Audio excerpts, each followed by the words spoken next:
Bonjour les amis et bienvenue pour cette recette de tarte à thé simple et facile à faire. Donc ici j'ai réduit au maximum les manipulations, j'ai simplifié aussi la méthode. On va voir comment faire, mais j'ai toujours gardé le concentré du jus de pomme pour faire un truc vachement goûteux, pas faire de pochage. Voilà, on va se retrouver tout de suite en plan rapproché avec une liste des ingrédients avant tout.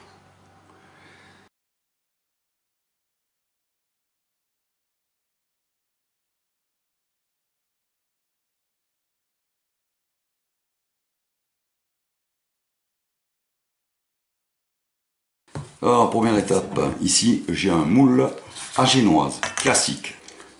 Je vais beurrer comme ça mon moule. Alors, de préférence, choisissez des moules anti-adhésifs quand même. C'est toujours préférable. Ensuite, je vais placer mes pommes dans le moule, dans le sens normal, c'est-à-dire le haut de la pomme vers le haut. Alors, j'ai des petites pommes ici, de moyenne. Si on a des très grosses pommes, on peut les recouper en deux, comme ça, dans ce sens, dans le sens de la largeur, et mettre des demi-pommes.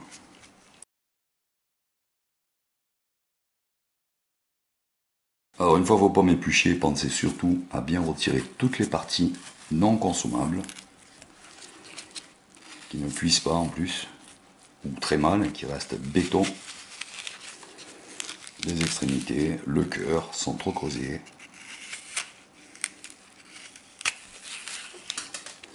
On insiste aussi ici, entre les extrémités et le cœur, il y a une partie qui est dure aussi.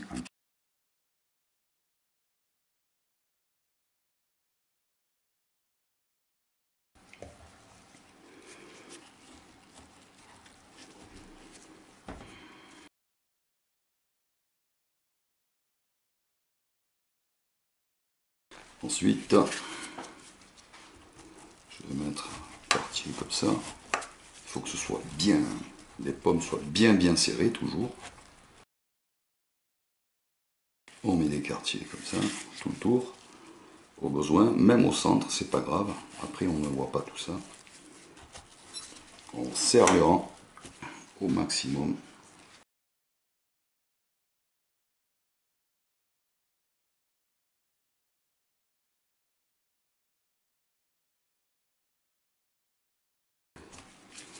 On est serré.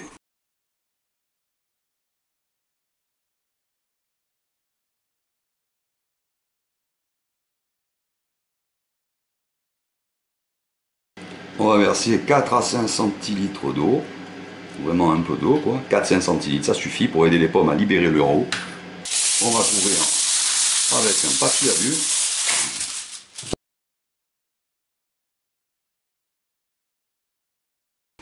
Et on fait une cheminée au milieu pour que la vapeur sorte quand même. On pourrait cuire à découvert. Cette technique permet de ne pas pourrir son four aussi, parce que c'est quand même sucré la pomme. Elle va dégorger de son eau et on va avoir de la pégousse de partout sinon. Four préchauffé à 200 degrés. Alors pendant que ça cuit, on prépare sa pâte, ou on la prépare avant. Je vais vous montrer pourquoi, parce que c'est pratique de mesurer avec le moule la grandeur dont on aura besoin. Donc, et ça on peut le faire qu'avant si on n'a qu'un moule. Si on en a deux de la même dimension, ben c'est pas un souci. C'est évident. Alors, je vais mesurer avec mon moule. Voilà, parfait. Donc on fait un peu plus grand. Pour découper à peu près, avec le dos du couteau pour ne pas abîmer sa table, découper à peu près 1 cm de plus de pâte.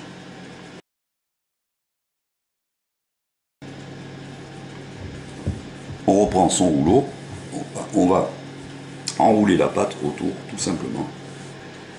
Et on peut la mettre de côté. Prête à l'emploi. Alors, je suis à 45 minutes de cuisson pile poil. Avec un couvercle pour tenir les pommes, venir verser tout le jus des pommes dans le sucre.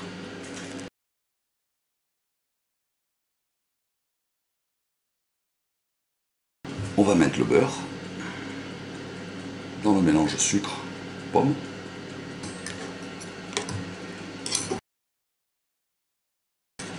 On rabat les pommes vers le centre, comme ça. On va les resserrer en même temps, on va gagner du chiant parce qu'on n'en rajoute pas en cuisson ici.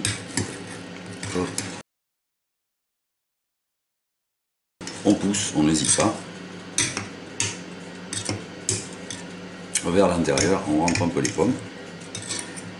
La pâte viendra combler le vide.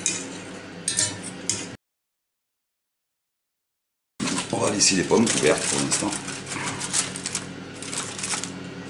Pas trop qu'elles refroidissent non plus, hein, qu'elles maintiennent leur température. Enfin, température chaude. On se retrouve sur le feu avec notre mélange jus de pomme, sucre, beurre. Cuillère en bois.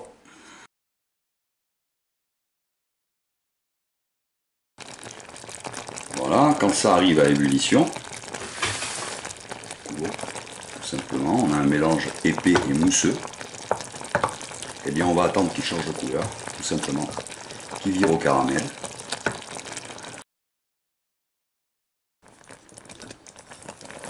Voilà, ça fait à peine entre 8 et 10 minutes, le mélange commence à roussir déjà. Voilà, encore 2 minutes de plus, la couleur s'accentue. Voilà, 1 minute de plus, coloration un peu plus rousse encore, on est à blond. Voilà, ici c'est suffisant, en fait la mousse commence à retomber et va virer au caramel. On voit la couleur, hein. Regardez, c'est bien blanc cette fois, on se retire. On va découvrir nos pommes, qui sont encore bien chaudes.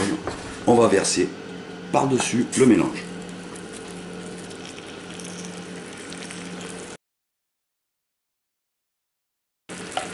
Comme ça, sans hésitation aucune. On entend un crépitement, c'est normal. Pas de lézard. Attention, maintenant, par contre, c'est très chaud. Il faut faire attention. Hop, attention, avant que ça durcisse, quand même, on va prendre sa pâte. La poser dessus. Attention, ça brûle comme du caramel. Hein. On pose sa pâte, mais ça n'en est pas non plus à 100%. On pose sa pâte par-dessus, qu'on a fait un peu plus grande, pour pouvoir la rabattre. On va rabattre avec des fourchettes pour ne pas se brûler. Et pour pouvoir presser un peu les pommes, pour les compacter vers le centre. Et je vais pousser comme ça, vers l'intérieur. Ce qui va avoir pour effet de recompresser et de replacer mes pommes.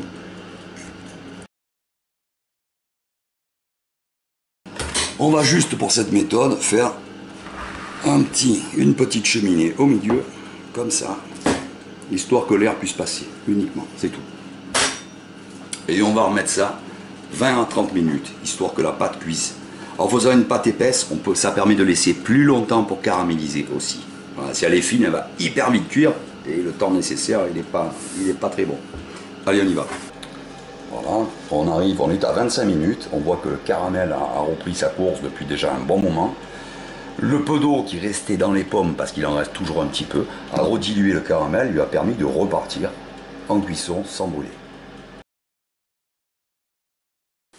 Je vais comme ça appuyer légèrement dessus. Alors un torchon qui va faire la longueur de la plaque au moins. Je m'assure que je le tiens bien avant de retourner. Comme ceci. On va le voir dessous, je le tiens bien fermement. Et je retourne.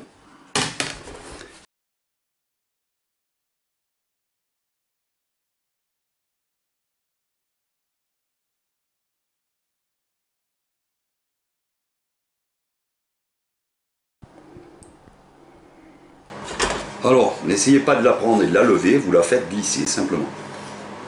En la levant, vous allez la casser. C'est trop fragile la tatin. Donc vous faites glisser sur un plat assez gros. Voilà. Et vous avez dressé votre tatin. Donc on la lève jamais, même avec 2-3 ustensiles. Hein. Voilà les amis, pour cette méga tatin. Il ne me reste plus qu'à vous souhaiter une bonne soirée, à vous souhaiter un bon appétit si ce n'est pas fait, et à vous dire à très bientôt pour une prochaine vidéo de cuisine ou pâtisserie. Ciao les amis, à bientôt. Pour info, cliquez sur s'abonner pour vous abonner sous la vidéo, puis sur la petite cloche pour activer les notifications par email des nouvelles vidéos et garder le contact avec moi. Enfin, un petit like si une vidéo vous a plu m'aidera grandement à développer la chaîne. Merci à tous.